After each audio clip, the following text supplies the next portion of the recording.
إنما يخشى الله من عباده العلماء.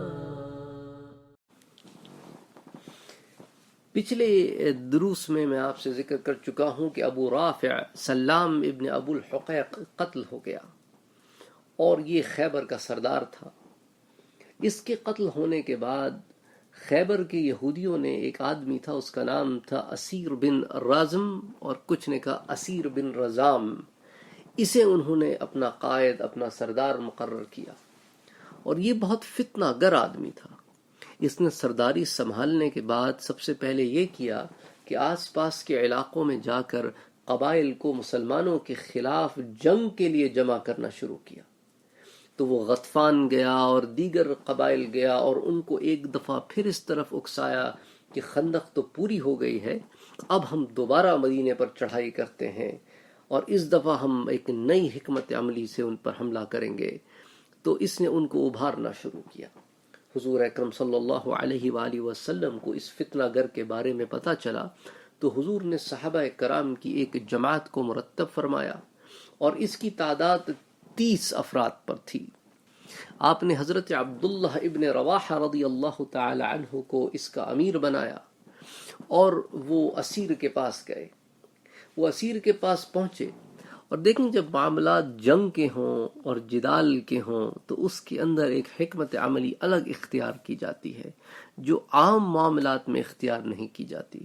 تو یہ اسیر کے پاس گئے اور اسے اس طرف اکسایا کہ دیکھو، اللہ کے رسول صلی اللہ علیہ وآلہ وسلم تم کو امیر بنانا چاہتے ہیں، اس علاقے کا بڑا بنانا چاہتے ہیں، اور وہ چاہتے ہیں کہ تم خیبر کے عامل بن جاؤ، اور تمہارے ساتھ وہ حسن سلوک کرنا چاہتے ہیں اور تمہیں نوازنا چاہتے ہیں۔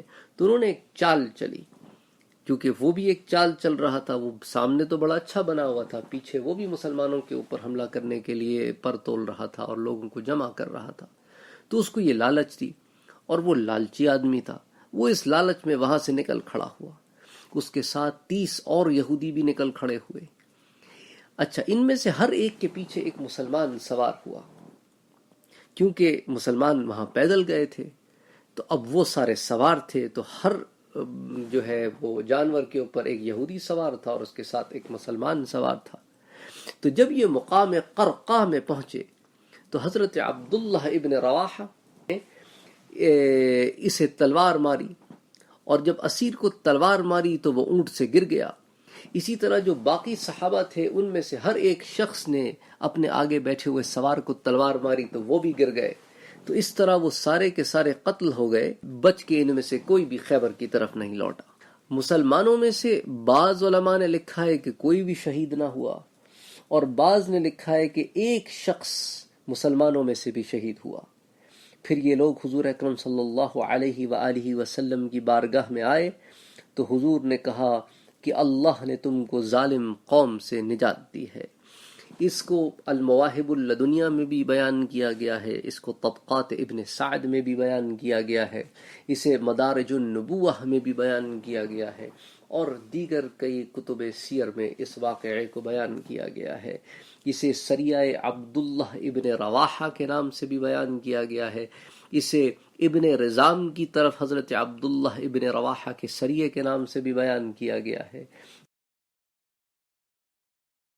وفوق كل ذي علم